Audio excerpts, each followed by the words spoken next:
voy a poner el nombre de antibiótico.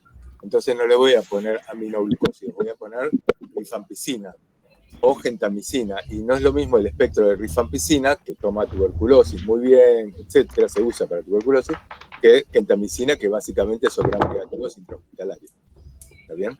Así que ustedes tienen que mirar el grupo, pero yo les voy a decir los grupos, pero dentro de los grupos miren los antibióticos. Entonces, dentro de los beta-lactámicos quedamos hasta cefalosporinas incluidas. Todo eso. Después la vancomicina les dije que entraba. Después, aminoglucósidos entra. Macrólidos entra.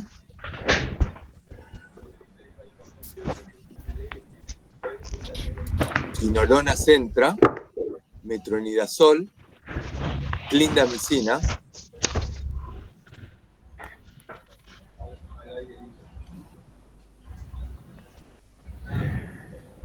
Punto. Esos son los que vamos a tomar. Y dentro de quinolonas, fíjense que tienen 2 apuntes. Y como hay varias preguntas que tienen que ver con efectos adversos, de quinolonas, miren los 2 apuntes. Porque hay uno que es específicamente sobre efectos adversos. Y digamos, pregunto algunas cosas que aparecen en ese segundo también. Listo. Entonces, esos serían los grupos de antibióticos que tendría que mirar. El resto, para este parcial. ¿Alguna otra pregunta sobre antibióticos? ¿Alguna cosa que quieran preguntar? ¿O pasamos a deporte? Profe, le hago una consulta. Las patologías que entran, ponele, son en el seminario las más frecuentes, las que más se nombraban, o hay todas las indicaciones. ¿Es necesario aprendernos todas o algunas, las más frecuentes? No te entendí, no te entendí la pregunta. Ya sería lo que nos dijiste al principio, que entra neumonía de la comunidad, infección urinaria y infecciones de piel. Okay. ¿Esa era la pregunta? No, quise con antibióticos, ponele, ayer estaba viendo el seminario de la clase Antibióticos 3, que habla que cada antibiótico tiene muchas indicaciones. Ponele ejemplo, los macrólidos, la eritromicina. Hay que aprenderse todas las indicaciones en sí, o las más frecuentes, por ahí las que más nombramos. Mirá, en realidad, porque ¿cuál es el tema? Yo te pongo todas las indicaciones, o no todas, pero, qué sé yo, por ejemplo, hay alguna que toma Yersinia, a ustedes no les pongo Yersinia, porque la peste no la vamos a ver nosotros, digamos, es raro que... Entonces, no pongo Yersinia pestis, el que toma botularemia, no sé, los que toman una cosa rara no lo pongo, o una legionela. Pero lo que son más frecuentes y permite diferenciar uno de otro, sí lo pongo. Entonces, como la información la van a tener en la tabla, en la grilla esta que les mostraba, ustedes tienen la información escrita. El tema es que te acuerdes suficiente cantidad de cosas del espectro como para poder diferenciar, no sé, una cefalosporina que va a tomar mucho gram negativos, una cefalosporina de tercera, del amoxiclavulánico, que también te toma gram negativos, pero si uno te lo toma mejor, el espectro lo tenés que distinguir un poquito. O sea, tomá lo más importante que te permita recordar. Pero gracias. Cuando lo leas, lo mires acá, va a figurar eso, y después, bueno, o sea,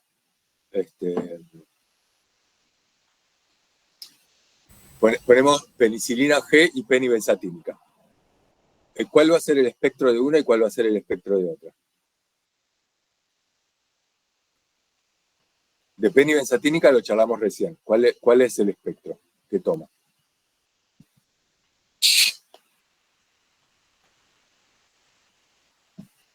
Lo que se acuerden, chicos, no importa, ahora no estamos tomando examen. ¿Qué toma la penibenzatínica? Piensen en lo que charlamos hace un ratito. ¿Qué agentes tienen que ser? ¿Cuáles son los agentes que toma? Gran positivo. Pero gran positivos es muy amplio. No toma gran Diógenes. Estreptococos, treponemas. Bien, o sea, básicamente y no es estreptococos, porque estreptococos podría estar hablando de estreptococos fecalis, podría estar hablando de estreptococos pneumoniae. No toma neumococo, no toma el estreptococo fecalis. Toma estreptococo beta hemolítico de grupo A, punto, que es muy sensible a la penicilina. Entonces, el espectro es estreptococo beta hemolítico del grupo A y treponema pálido. Chau, ese va a ser el espectro. Y eso da origen a las indicaciones. Las indicaciones, ¿cuáles van a ser? Sífilis, erisipela. Y punto. Puede ser una angina, porque una angina que tiene un estreptococo beta hemolítico como germen más probable, una angina bacteriana, podrías darle. O sea, es lo que produzca el estreptococo beta hemolítico o el treponema, punto. O sea, va a ser o una sífilis. Ahora, si es una sífilis, puede ser en cualquier estadio. Temprana. No, primaria. Primaria o secundaria. Primaria o Excluye secundaria. la neurosífilis. Pero excluye la neurosífilis. ¿Por qué? Porque no pasa la barrera hematoencefálica. Claro, es el mismo germen, pero está metido dentro de un lugar en el cual la penicilina entra con mucha dificultad. Y entra solamente cuando las meninges están inflamadas. En ese caso se hace un poquito más permeable y puede entrar. Pero si no, si ustedes le dan penibenzatínica, es lo mismo que si le dieran penis, ¿entienden? Le están dando penicilina. Pero la diferencia es que la penibenzatínica va a alcanzar concentraciones en sangre muy bajitas. Y esas concentraciones no van a alcanzar para meterse dentro del sistema nervioso central. O lo que va a llegar la penicilina al sistema nervioso central, pero en cantidades tan bajitas que no le va a hacer nada al estreptococo. En cambio, con la otra peni, con la peni G, sí va a llegar al sistema nervioso central. La diferencia es cuánto llega, ¿me entienden? A un determinado compartimento, en este caso el sistema nervioso central. Entonces, si dentro de las indicaciones, díganme ustedes cuál es el espectro de la penicilina G ahora, para la diferencia. ¿Se entiende esto? Perdón, termino con las 3 columnas. Miramos el espectro, miramos las indicaciones de penibenzatínica y cuáles son los efectos adversos.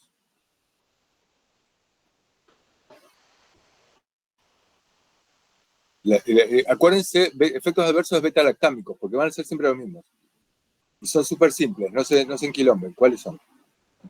Sí, está la reacción alérgica, la diarrea, la colitis. Bien. Hepatotoxicidad.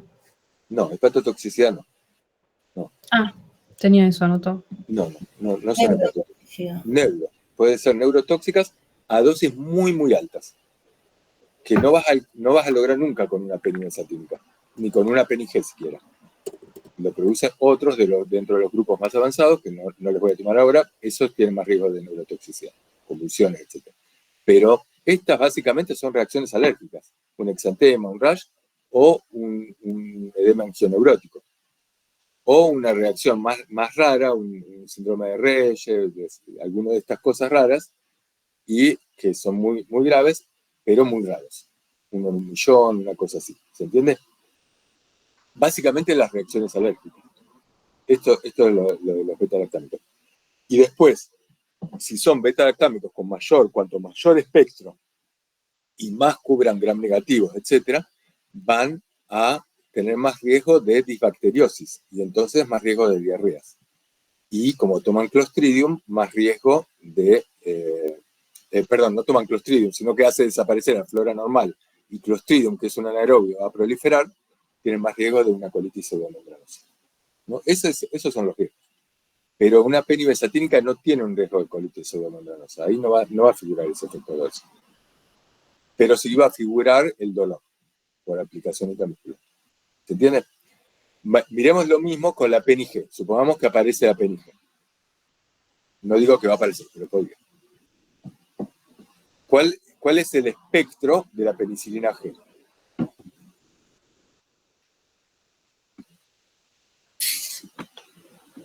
Estreptococos, el Pneumoniae, el treponema, los anaerobios. Streptococcus viridans, ¿no? Puede ser. Neisseria meningitidis. Streptococcus viridans, sí. Neisseria. ¿Para qué se lo usa ahora? Porque una cosa es la penicilina G hace algunos años y otra es ahora. Hace algunos años se la usaba para todo. Endocarditis infecciosa, neurosífilis y leptospirosis tengo yo. Listo. Chau. Esas son las indicaciones actuales. ¿De dónde sacaste esa info? Del cuadernillo de Bien, en los cuadernillos están así de resumidos. Por eso les digo, miren el cuadernillo, háganse el cuadrito o una ficha. Entonces ponen penicilina, o en la compu, donde quieran, pero ponen penicilina G, el espectro, básicamente, ¿cuáles son los agentes causales de esto? No sé, es un estreptococo. Pero dentro de estos estreptococos, digamos, las indicaciones son estas tres. Y el germen va a ser el estreptococo viridans. ¿Cuál otro? El Pneumoniae. El Pneumoniae. Lo que pasa es que el Pneumoniae se puede tratar una neumonía con penicilina G, pero puede tener mucha producción de beta-lactamasas. Entonces, ¿podés tratar una neumonía con penicilina G? Podés. En general se usa ampicillactam, porque como tenés mucha producción de beta-lactamasas, si internás a un paciente de la comunidad y lo vas a internar, le vas a meter una ampicillactam más que una penicilina. ¿Se entiende? Por esta posibilidad. Entonces una neumonía no va a ser una indicación probablemente. Las indicaciones son estas tres que dijo Sergio. Chao. Pónganse las indicaciones, pónganse el espectro y los efectos adversos. ¿Está bien? Y los efectos adversos van a ser los mismos que nombramos antes. Exactamente lo mismo. Nada más que no va a tener dolor por pinchazo, porque nadie va a estar poniéndole un pinchazo cada 4 o 6 horas a un paciente con cualquier infección con penicilina G, habiendo otras opciones. ¿Eh? Octavio, vos estás hablando para cámara y no se te escucha. ¿No? Bueno. No, profe, perdón. ¿Algo más de antibióticos? Sí, Okay. profe, te consulto. ¿Cuántas horas? O sea, ¿serán 2 horas solamente o 3? Mira, la vez pasada creo que fueron 2 horas y media. Esto habíamos quedado, que dirían 2 horas y media. Ahora probablemente sean 2 horas y media. El parcial a mí me parece que es más corto que el anterior. Lo voy a charlar con el resto de los docentes. O 2 horas y media o 3 horas. Porque no quiero que sea el tema del tiempo limitante. Pero vamos a mirar un poquito esto. Bueno, y entonces miramos ya miramos dislipemias. Profe, ¿te puedo hacer una pregunta? Sí. En neumonía en tratamiento empírico, en la internación del paciente, antes de tener el antibiograma y el cultivo, ¿se da ceftriaxona y acitromicina? ¿Esas dos juntas en empírico? Ceftriaxona y acitromicina, ¿para qué? Para neumonía. O sea, sería la ceftriaxona para la neumonía y el influenza A y la acitro para micoplasma, clamidia, klebsiella. ¿Pero a quién le darías todo eso? A una persona con neumonía con criterio de internación, digamos. Lo internarías y le darías ceftriaxona y acitro. Hasta tener el tratamiento dirigido. No sé cuál es el tratamiento empírico, por eso pregunto. ¿Pero de dónde lo sacaste esto? También de la bibliografía lo saqué. Pero decir de la bibliografía es como si no me dijera nada. Si a mí en el final me decís que lo saqué de la bibliografía, te digo esto mismo. No sé exactamente. No lo tomo como una respuesta válida. O sea, ¿de dónde? No sé exactamente decirte de dónde. Lo busco si querés y te digo. Fíjate. Porque me parece muy raro. Muy raro. Primero viste acitro para infección respiratoria baja. O sea, si tenés un paciente con EPOC, se utiliza acitro, pero si no, no se utiliza. Se utiliza más bien claritro, si quisieras cubrir. Entonces uno podría cubrir con claritro más un beta-lactámico. ¿Por qué? Porque si estás ante un germen, el neumococo es productor de beta-lactamasas, pero también cambia las PDP. Y entonces también puede ser meticilina resistente, igual que pasa con el estáfilo. Y entonces vos decís, este está medio jugado, le voy a cubrir por las dudas con claritro. Y se la retiro una vez que vea que el germen no es resistente a meticilina. ¿Se entiende? Podría llegar a ser una opción. Agregarle un macrólido a un beta-lactámico por esa razón. La otra posibilidad es que lo cubras primero directamente con ceftriaxona o podrías darle combinación. Pero fíjate bien la Biblia. Me parece, acitro se suele usar, pero no es la mejor indicación para una infección respiratoria baja. Está como bastante discutida. Igual miremosla. Así que bueno, miren bien la Biblia. Neumonía que les pasamos como vivió, ¿alguien me lo recuerda esto? No. ¿Alguien se acuerda? Así miramos de dónde mirar, porque específicamente ustedes tienen que mirar los cuadernillos de los grupos estos que nombramos y también la Biblia, que es la de ITU, las de infecciones del tracto urinario, son de la Sociedad Argentina de Infectología. La de neumonía, ¿de cuáles le pasamos? Nos pasaste un paper, creo que era de la BMJ, y nos pasaste uno de varios autores. El primero es Lopardo. Lopardo, Adrián Basombrío, sí, de la Sociedad Argentina de Infectología de Buenos Aires. Vale, entonces miren, revisen tanto para neumonía como para ITU, para ver este tema, no volverse locos, miren el que les pasamos de la Sociedad Argentina de Infectología de neumonía y el de la Sociedad Argentina de Infectología de urinarios. ¿Ok? Así no se vuelven tan. Y de piel, ¿qué les pasamos? Una guía, no me acuerdo cuál, pero una guía bastante completa. No, la tengo en el teléfono. Está actualizada. Bueno, sí. De toda esa guía simplemente revisen esto, digamos, si pueden encontrar ante estas tres situaciones que planteamos en piel, en el celulitis, en el erisipela o un linfético, cuáles son los antibióticos de elección. Punto, con eso está. De toda esa guía me revisan bien eso. Una cosa, sí. Yo quería preguntar si va a haber alguna pregunta del primer núcleo de antimicrobianos, que sería, por ejemplo, el esquema de la bacteria con dónde van los grupos, alguna generalidad de la pared, ese tipo de cosas. Mirá, ahí en el ejercicio anterior, que les presento el caso clínico, pregunta mecanismos de acción, por ejemplo. Mecanismos de acción de los antimicrobianos. O sea, que tenés que identificar muy bien mecanismos de acción y mecanismos de resistencia. Esas dos cosas, sí. ¿Cuáles son los mecanismos de resistencia? Que no es lo mismo que mecanismos de transmisión de resistencia. ¿Alguno me dice cuál es la diferencia que estamos hablando cuando decimos mecanismo de resistencia y mecanismo de transmisión de resistencia? ¿Cuáles serían los mecanismos de resistencia antimicrobianos? Por ejemplo, por ahí sería uno de resistencia, la producción de beta-lactamasas, y alguno de mecanismo de transmisión sería, por ejemplo, cómo se lo transmiten por los pili. Ok. ¿Y cómo se llama lo que se transmite por los pili? ¿Cómo se llama ese mecanismo de transmisión de resistencia? Conjugación. Ok. ¿Y es más frecuente en gram positivos o en gram? ¿Es más frecuente en gram positivos o en gram negativos? Negativos. Más frecuente en gram negativo. Ok. Y esto es lo que tienen que diferenciar bien. Mecanismo de transmisión de resistencia, mecanismo de resistencia. Del primer módulo, con leer el apunte de cátedra alcanza. De eso alcanza. No Gracias. Mucho más, fíjense un poquito porque ahí está la microbiota, ahí alcanza. De tuberculosis, no les pongo preguntas en el parcial.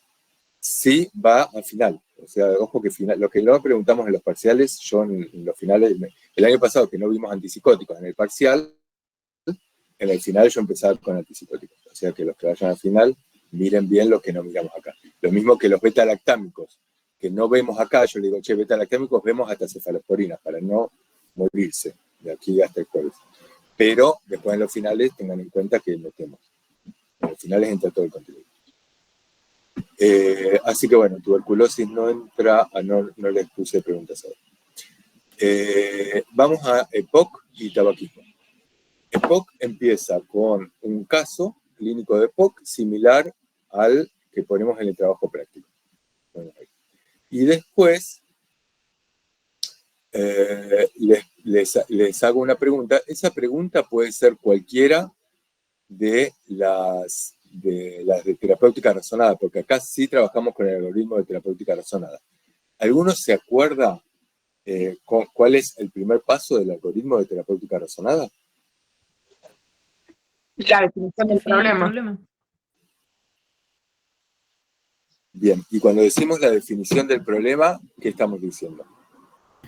El problema en sí, la historia natural, la epidemiología, la clasificación, el diagnóstico.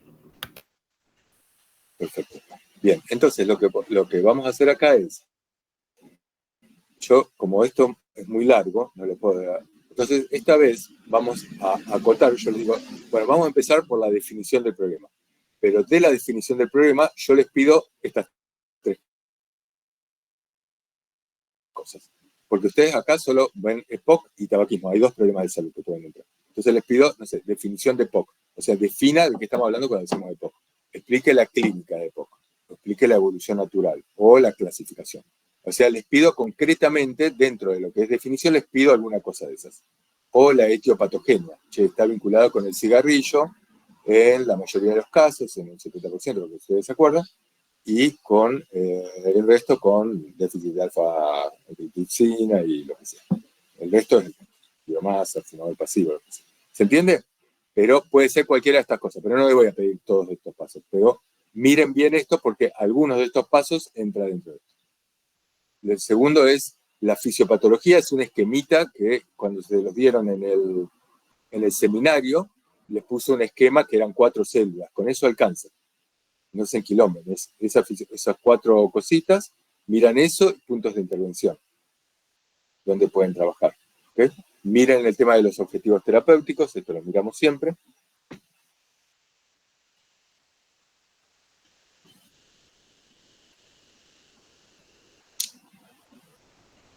Y después, yo acá voy a trabajar mucho, voy a pasar, o sea, les pido algunas de estas cuestiones. Identifiquen los objetivos terapéuticos, para qué tienen eficacia los distintos fármacos, para qué sirven los distintos fármacos y cuáles son los efectos adversos. Y yo voy a pasar directamente al paciente. ¿Vieron que los últimos 3 pasos de terapéutica razonada es teniendo en cuenta al paciente? Entonces yo les digo, miren, teniendo en cuenta este paciente, que es un paciente que obviamente va a tener EPOC y va a ser tabaquista, pero que va a tener sus particularidades, como decíamos antes. Entonces, este paciente que tuvo una exacerbación hace 2 años, y desde entonces no tuvo exacerbaciones, y puede caminar bien, y no sé qué, ¿cómo lo clasifican dentro de la clasificación de la GOLD? ¿Entienden? Entonces, estamos en la misma situación que cuando estábamos mirando antibióticos. Les presento un paciente y es esa característica, que puede ser una infección urinaria, pero la característica de esa paciente es lo que define si la tratan o no y con qué. Acá también tienen que identificar claramente el ABE 1, 2, 3, 4 de la GOLD. ¿De qué estamos diciendo? Porque ahí meten al paciente. Che, esto es un estadio 2 o un estadio 3. En EPOC funciona así, porque funcionamos todos con la guía de la GOLD. Entonces, dicen, este es un paciente con un estadio 1B. Bárbaro, un estadio 1B, listo. ¿Y cuáles son tus indicaciones? ¿Ok? Eso va a determinar tus indicaciones. Después, sí les voy a pedir que fundamenten. Tienen que fundamentar por qué esta indicación. Y la fundamentación no es porque lo dice la GOLD. La fundamentación es porque, y no sé, los tratamientos, esto es tratamiento farmacológico y no farmacológico. Tal tratamiento farmacológico disminuye mortalidad, que en EPOC no ocurre, pero tal tratamiento no farmacológico sí disminuye la mortalidad. ¿Se entiende? Disminuye, o sea, si disminuye mortalidad, eso es una enorme razón. Siempre teniendo en cuenta igual esto que habíamos hablado al principio, che, mortalidad y sobrevida no es lo mismo, ¿eh? Esto revísenlo. Pero una justificación válida sería, por ejemplo, dentro de los objetivos terapéuticos, es disminuir la sintomatología o disminuir las exacerbaciones. Entonces justificamos diciendo, bueno, este fármaco tiene más evidencia para disminuir las exacerbaciones, según tal estudio. Por ejemplo, ¿cuáles serían? No, ni siquiera según tal estudio, no te voy a pedir fuente acá, pero sí la fundamentación. Entonces, ¿cuáles serían? ¿Cuáles serían estos que logran este objetivo terapéutico que vos decís? mejorar sintomatología o disminuir riesgo de exacerbaciones. ¿Cuáles son? En EPOC. A ver. Lama y Saba. Ok. ¿Cuáles son entonces? Lama y Saba. ¿Qué quiere decir Lama?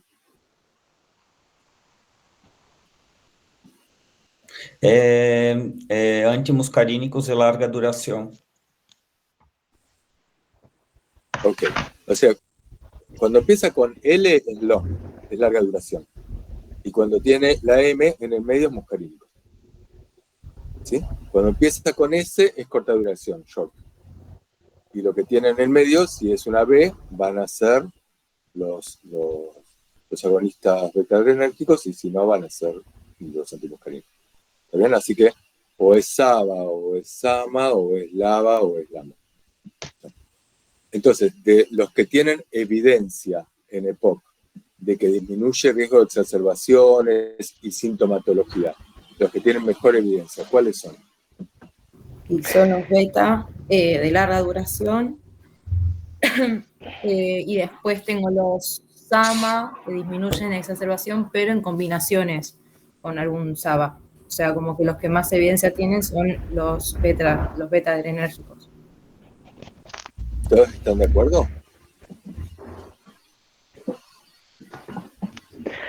A mí me parece que para exacerbaciones había que usar la combinación de los dos de larga duración, y de acuerdo a las características del paciente podríamos agregarle un glucocorticoide inhalado. Eso de acuerdo a la cantidad de eosinófilos y demás. Claro. Pero mira, ahí hay dos cosas distintas. Una es, ahí estás mirando el consenso de la GOLD.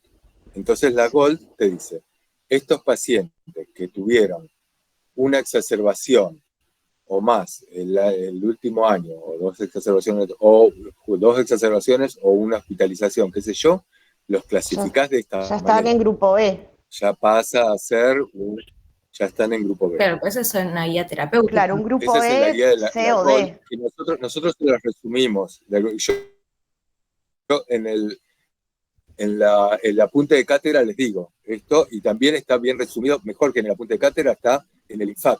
En el INFAC está súper clarito. O sea, estudian del INFAC acá y lean el apunte de cátedra, con eso les alcanza para poder.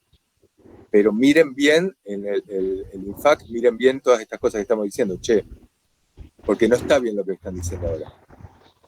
O sea, si esto lo responden en el parcial, les va mal en el EPOC. Entonces tienen que mirar bien cuáles tienen evidencia de que disminuyen algo. Mortalidad hay poco, en tratamiento farmacológico en EPOC hay muy poco. Pero lo que no es mortalidad en exacerbaciones, en síntomas, hay un poco más. Y en mortalidad más o menos. Pero no es lo que me están diciendo. ¿Alguien la puede Yo tengo Lava y Lama para los objetivos terapéuticos y Saba para el mejor rescate efectivo, digamos. Pero también tengo como la compañera. Lava y Lama para disminución de exacerbaciones y síntomas como disnea, por ejemplo. O sea, te disminuyen exacerbaciones y te disminuyen síntomas. Cuando me dicen exacerbaciones, ¿qué me están diciendo? ¿Quién me define exacerbaciones? Aumento de disnea, cambio de esputo, disnea. Es el aumento de la sintomatología de la disnea. Esta pregunta puede ser parte del parcial. Que ustedes tengan que definir qué son las exacerbaciones, puede ser. ¿Cómo? Es aumento de la disnea. Porque yo entiendo que se me están diciendo con o sin esputo en los últimos 14 días. Okay. Entonces, es el aumento de los síntomas. Los síntomas son la disnea, la tos o el esputo. Y aumenta claramente la sintomatología, sobre todo la disnea, y estamos ante una exacerbación. Retrospectivamente, una exacerbación, cuando uno le dice, al paciente, ¿tuviste exacerbaciones? El tipo te va a mirar así, te va a decir sí, no, lo que sea. Un medicamento, si tuviste que escalar, si tuviste que agregarle en algún momento otro medicamento, mucho esputo, mucha tos, Laura, cerrá el micrófono. Sí. Laura Bruno, si tuviste mucha tos y mucho esputo, qué sé yo, probablemente tengas necesidad de agregarle.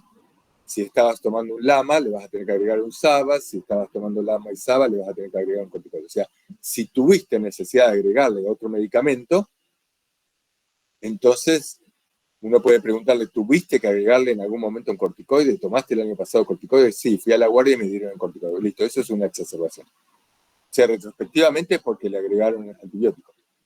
Y para adelante, cuando uno lo ve al paciente, si el paciente está con mayor disnea, mayor moco, qué sé yo, y eso dura durante por lo menos 2 días, 2, 3 días y menos de 14 días, eso es una exacerbación. Ya, si se prolonga mucho más, no es una exacerbación, es un empeoramiento de su EPOC. ¿Se entiende? De su cuadro de EPOC, que muchas veces es progresivo, no siempre. Pero identifiquen entonces claramente, SABA, LAMA, de estos 4, cuáles tienen eficacia, si es la misma o no. ¿Ok? Fíjense que, por un lado, lo dice la bibliografía, lo dice en el INFAC, lo dice en el apunte de cátedra, y por otro, en el cuadrito está clarito. Che, en algún momento le metes un SABA. ¿A quién le das corticoide en el EPOC? O sea, hasta de esa manera lo pueden sacar. O sea, tienen que identificar a qué paciente le dan. Y tienen que identificar qué. Entonces, el ejercicio va a consistir en esto. Por un lado, digamos, yo les puedo preguntar cualquier parte del algoritmo de terapéutica razonada, donde está, digamos, seguro cosas de la definición y probablemente entre comparación de datos de eficacia y seguridad. Y después está el tema de las indicaciones. Las indicaciones los define la guía. Entonces, si está en un estadio 1B o 2A o 2B, no tienen exactamente la misma indicación. Pero eso es mirar simplemente un gráfico que figura en el INFAC que te resume lo que es la guía.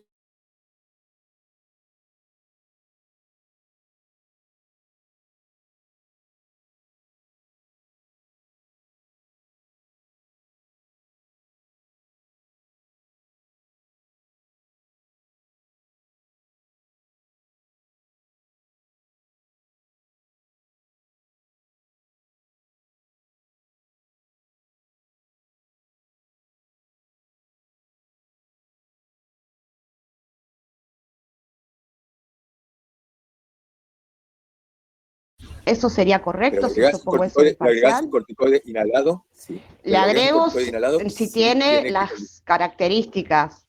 Por ejemplo, tiene los eosinófilos mayor a 300, es una persona muy agudizadora. Y también ver si no tiene riesgos para los corticoides. Porque yo entendí como que era la trilogía, no sé cómo le llaman, la trilogía no sé cuánto. La Santa Trinidad. No, ¿sí? Los 3 pilares, no sé, pero no, básicamente, digamos, vos estás mirando siempre LAMA, alguno de estos dos. No hay grandes ventajas en términos de uno u otro. Sí, en pero términos sí de efectos juntos. adversos. Uno puede decir, che, empezá con salmeterol o empezá con fluticasona o indacaterol porque me conviene porque tiene menos efectos adversos.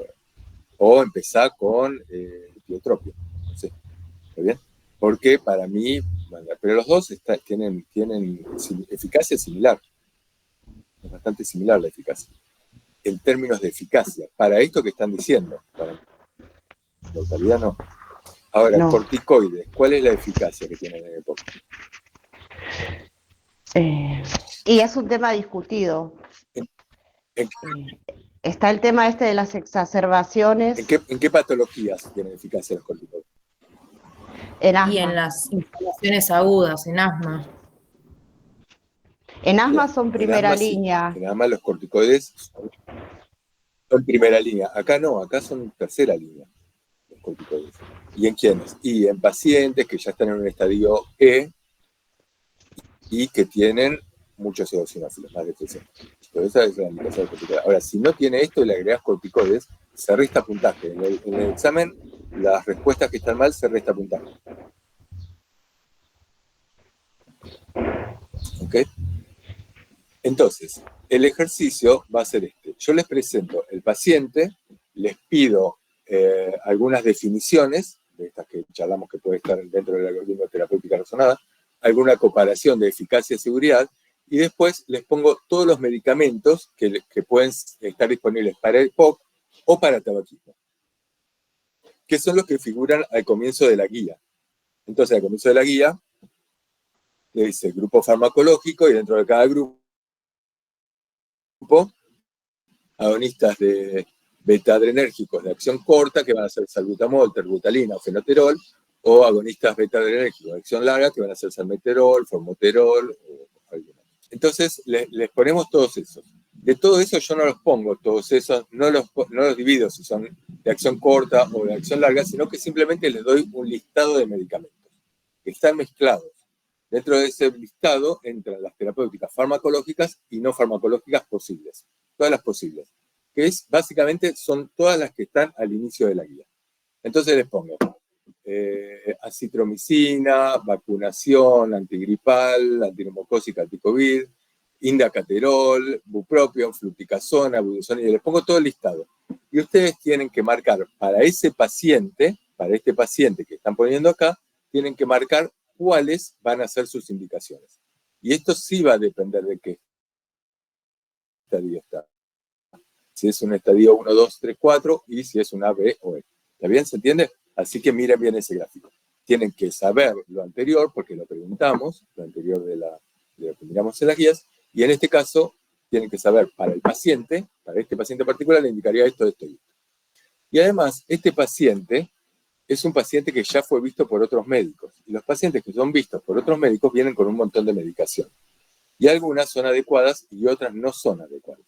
Entonces, a mí me importa mucho que ustedes aprendan algo que los médicos no hacemos, que es de prescribir. ¿Qué significa de prescribir?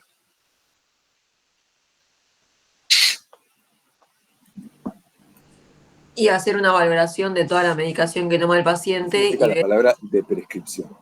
Sacar medicamentos que no son beneficiosos para el paciente. Exacto. Es Porque no sacar suman medicamentos. beneficio. Esto a los médicos nos cuesta mucho. ¿Por qué? Porque se lo indicó otro profesional. Claro. Entonces, pero muchas veces los médicos decimos, bueno, pero esto te lo indicó otro profesional, qué sé yo, no sé qué, y estamos inseguros y nos da miedo. Ahora, si estás tomando medicamentos que no suman beneficios, sí aumentan efectos adversos, o un montón de medicamentos que a lo mejor suman carga anticolinérgica, o que producen, no sabemos para qué lo está tomando, entonces tenemos que prescribir. Entonces, la actitud terapéutica es, prescribimos tal, tal y tal. Eso lo van a señalar, lo que prescriban, lo van a señalar dentro de este listado de medicamentos que les pongo. Y de abajo, la otra pregunta es, diga usted cuáles son los medicamentos que va a deprescribir, que va a sacar. Dentro de este paciente que él está tomando un montón de cosas, dentro de estas cosas, ¿cuáles le dirían dejar de tomar? ¿Está bien?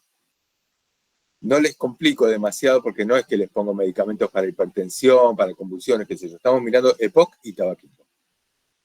Podría ser que también sea un paciente hipertenso, que sea obeso. Este creo que tiene sobrepeso, este paciente. Pero no les voy a preguntar cosas que tienen que ver con eso. Es EPOC y tabaquismo. ¿Está bien?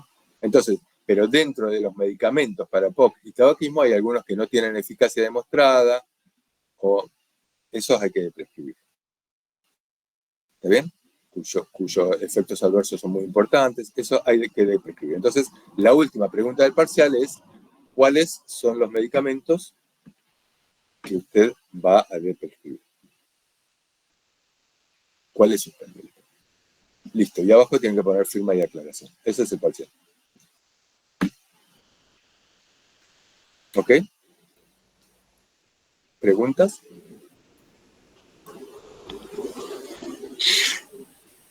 Profe, una pregunta con relación a los antimicrobianos. Porque estaba hablando con un compañero que no está en la llamada y estaba pasando la lista de los medicamentos y él me preguntó si va a caer algunos grupos, como los carbapens, trimetropina, clorafenicol, tetraciclinas, nitrofurantoína y fosfomicina.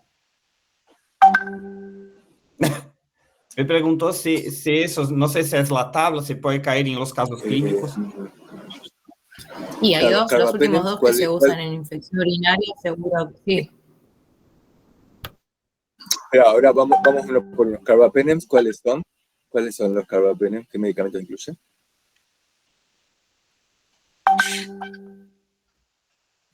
Imepenem, meropenem son los más utilizados. Okay. Y entonces, y estos son betalactámicos, ¿no?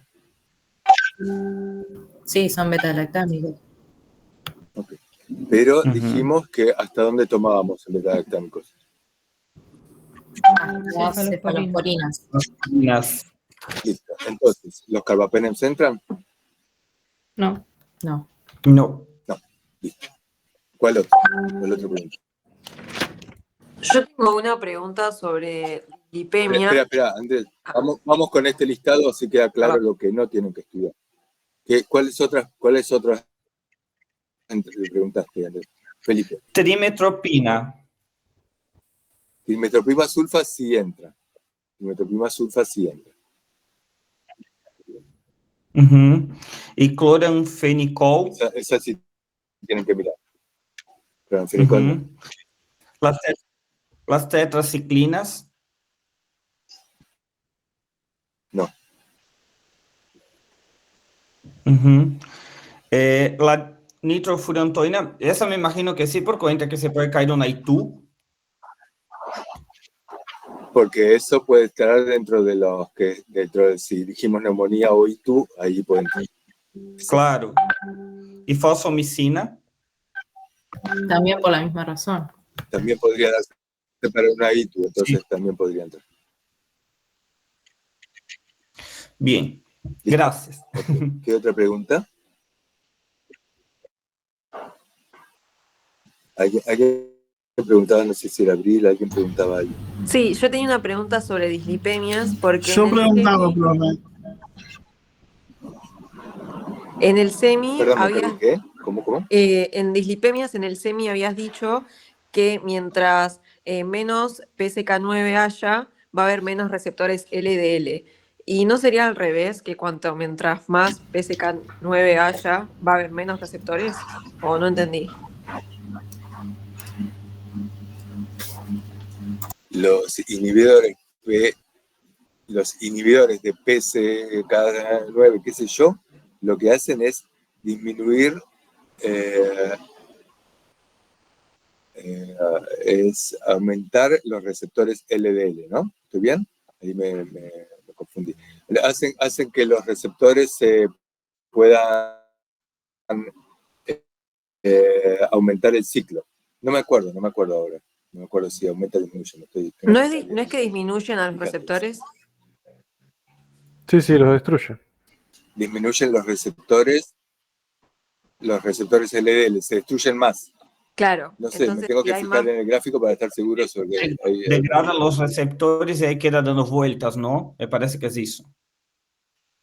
¿No sería una enzima que degrada, como que bloquea la enzima que degrada los receptores y estos se expresan más? Claro. Ah, listo. Gracias, ahí entendí. Yo tengo esta idea.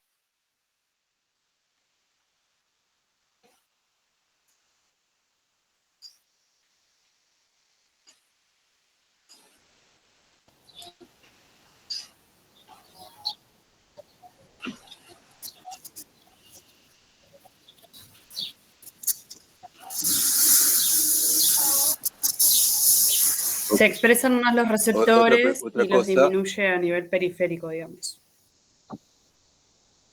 Bien. Y los inhibidores estos, PCSK9, ¿estos disminuyen mortalidad? La evidencia que tiene es acompañada de las estatinas. ¿Y es en prevención primaria o secundaria o ambas? No, prevención secundaria. Ok, porque eso también entra dentro de las preguntas.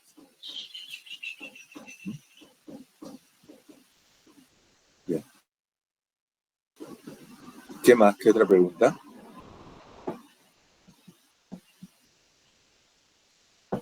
Profe, profilaxis, ¿estudiamos alguna? Post-exposición a penetración puede ser. O endocarditis No me acuerdo. infecciosa. No, porque ustedes lo que podrían, sí tendrían que mirar es cuáles son las indicaciones de profilaxis. O sea, en qué casos hay que hacer profilaxis antibiótica. Bien. No me acuerdo esto si los puse como verdadero o falso, ¿qué? O si los saqué, pero me parece que no tengo que revisar. Pero profilaxis es cuáles son las indicaciones. Para ustedes, ¿cuáles serían las indicaciones de profilaxis antibiótica? A ver, ¿alguien me las recuerda?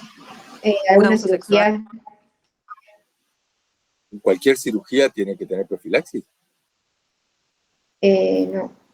No, la que dura más de 2 horas, por ejemplo. Cirugía abdominal, Intestinales. por herida contaminada.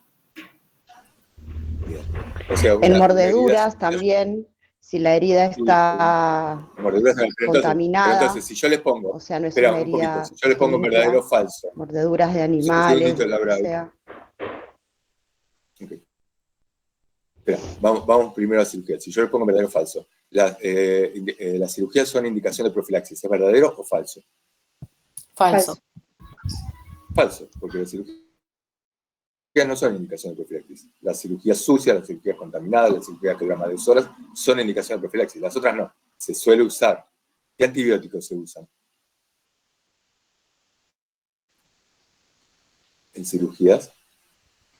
¿O a qué gérmenes debería cubrir? ¿La cefalexina puede ser uno? La cefalexina se da por boca, por vía oral. En una cirugía no creo que te den por vía oral. ¿Ceftriaxona? Espera. Primero, ¿qué gérmenes deberíamos cubrir en una cirugía? Estáfilo. Si es una cirugía de qué, que entra por dónde. ¿Dónde le hace la herida? ¿El aureus si entra por la piel? Claro, Debe si estar entra por la piel vas a tener que cubrir estáfilo. A lo mejor no tremendamente. El abdominal se da y entonces si querés cubrir estos gérmenes y lo das por una vía que no es por vía oral, que sería la cefalexina, ¿qué le daría? ¿Qué antibiótico?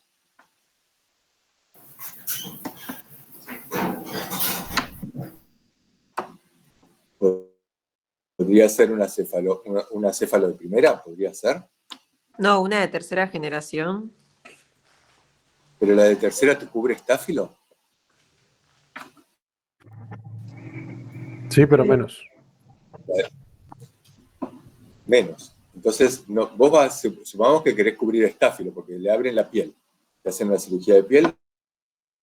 Cefoxitina. ¿Cómo? La cefoxitina se usa en cirugía abdominal. En cirugía abdominal sí, pero la cefoxitina no es una cefalosporina que te cubra también el estáfilo. Una cosa es una cirugía abdominal, donde vas a tener que cubrir otras cosas, que son gérmenes gram negativos. Pero otra cosa es si querés cubrir piel, y entonces vas a querer cubrir estáfilo, y entonces necesitas una cefalotimia. ¿Cefazolina? Que no se dé por vía oral, cefazolina o cefalotina. Pero, ¿entienden esto? O sea, si yo lo que quiero cubrir es gram positivos, estáfilo, voy a usar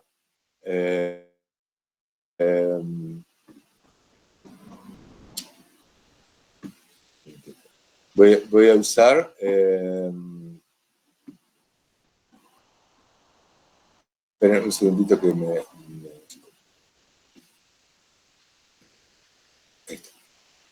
si quiero cubrir gérmenes de la piel, voy a tener que usar una acéfalo de primera, y como estoy obligado a darlo por tubladura, una cefazolina, una cefalotina. Ese es más o menos el razonamiento. Si yo lo que quiero cubrir es gran negativo, porque es una cirugía abdominal, y ya voy a ir más a una de tercera. ¿Okay? Bien. ¿Qué otra pregunta? Entonces, indicaciones de profilaxis puede ser una pregunta, y la otra pregunta es indicaciones de combinación de antibióticos. ¿En qué casos se utilizan antibióticos combinados? ¿Quién me lo dice? Entonces, perdón, de la primera sería, por ejemplo, profilaxis de ciertas cirugías. O podría ser, no sé, una mordedura de perro. Porque la mordedura de perro, frecuentemente, por los anaerobios que tiene en la boca, frecuentemente avanza la infección y hay que cubrirlo. Entonces ahí le dan amoxiclavulánico. O puede ser, no sé, si una persona viaja a la selva y tiene que cubrirse contra el paludismo. Y entonces tomará cloroquina o lo que sea. Tienen que saber indicaciones de profilaxis. Y la otra es indicación de tratamiento antibiótico combinado, que ¿cuáles son? ¿Cuándo se utiliza tratamiento antibiótico combinado? En infecciones polimicrobianas o de difícil acceso, por ejemplo, una endocarditis o algo del sistema nervioso central. Okay. Para evitar la resistencia. Muy bien, para evitar la resistencia, infecciones polimicrobianas, infecciones graves de difícil acceso, ahí tenemos que cubrir. Y entonces se hace tratamiento combinado. Sobre todo, además, si el efecto es sinérgico. Por ejemplo, si tienen una endocarditis infecciosa y le dan ampicilina para tomar estáfilo, si le agregan gentamicina toma estáfilo también. Pero el estáfilo virudo o el fecalis, que son, digamos, los gérmenes complicados en una endocarditis. Pero además tiene efecto sinérgico con los beta-lactámicos. Entonces va a hacer que la ampicilina penetre mejor, digamos, con menor dosis y menor tiempo logran el mismo efecto si le agregan gentamicina. ¿Entiendes? Entonces esta podría ser una indicación. Germen problema, metido dentro de las válvulas, y ahí logra mayor penetración agregándole a un antibiótico que logra efecto sinérgico. ¿Ok? Nos quedan 8 minutos. ¿Meningitis, profe? ¿Alguna otra pregunta? ¿Meningitis? ¿Cuál es la pregunta? Sí, puede llegar a entrar o únicamente las 3 que dijiste. No, como caso solo los 3 que dije. No les voy a poner meningitis. O sea, digo, para limitar un poquito la lectura de aquí al juego. Perdón, profe, ¿podés repetir los casos, esos que dijiste? Porque yo no estuve en el anterior Meet, no pude entrar. Los casos ¿Era son neumonía? o una neumonía, o infección urinaria, o infección de piel. Bien. O sea, una erisipela, una celulitis o una infección. Ah, sí, los pasaron. Una neumonía o una infección urinaria, dentro de sí, me parece que me había preguntado la Sofía, creo que era la presidenta del centro de estudiantes, si podía grabar. Yo le había dicho que sí, así que en todo caso pedirle la preguntas. Bien. Hola, profe. No soy la presi, pero sí la estoy grabando y la voy a subir en un drive para compartirlo. Ah, perfecto. Listo. Ya te decía el presi, pero... Bueno, ¿alguna otra pregunta? Sí, profe. Yo quería preguntar si vas a tomar alguna definición como concentración mínima inhibitoria, que son un antibiótico de amplio espectro reducido, alguna cosa así. No voy a tomar, porque si no, la verdad es que lo había puesto. Pero lo saqué para no hacer tan largo el examen. Así que en esta oportunidad no vamos a preguntar eso.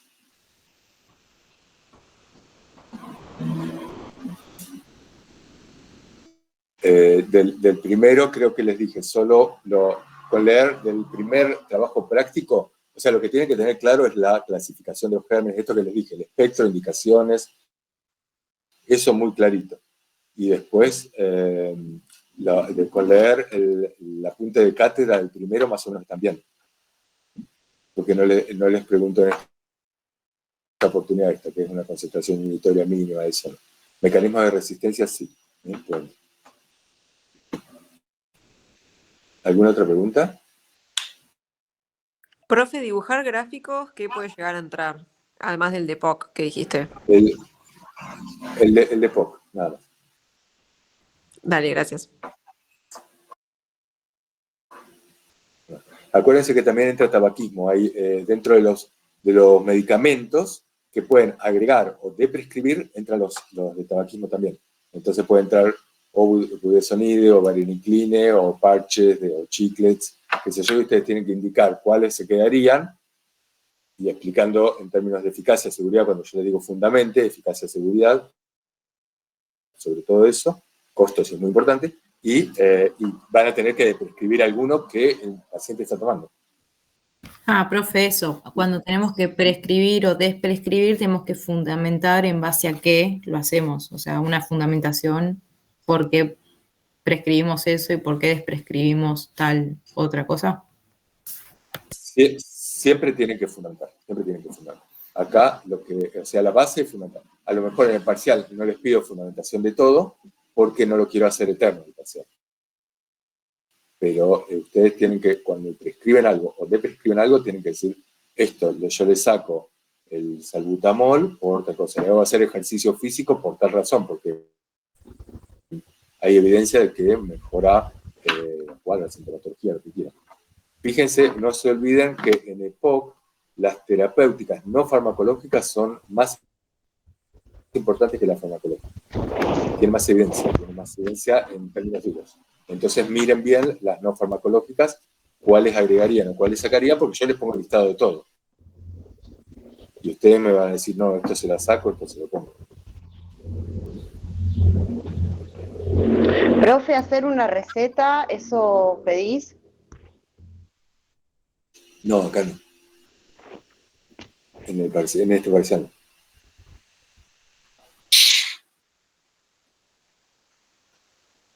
¿Estamos? Profe, ¿te puedo hacer una consulta? Sí. Lo que estaba pensando es que no encontré sinceramente para poner en la parte en el TP de no farmacológico en EPOC. O sea, sí que los mencionaba y los como que se fueron mencionando, pero capaz no tanta Biblia como desarrollada. No sé si es así cortito o si nos recomendás de algún lado dónde leerlo. Mirá, de la punta de cátedra. En la punta de cátedra te dicen, en una frase, te dice, estas tienen evidencia dura. Chao, con eso te alcanza. Listo. Gracias. Para no ponerte a leer de otro lado. En la punta de cátedra de POC dice claramente eso. Tiene evidencia o no tiene evidencia. Así, es en una frasecita, pero con eso te alcanza. Perfecto. ¿Listo? Bueno, se corta ya. ¿Estamos cerrando? ¿Estamos bien? Bueno, gracias, hay que profe. sentarse a estudiar. Gracias. Muchas gracias, profe. Gracias, profe.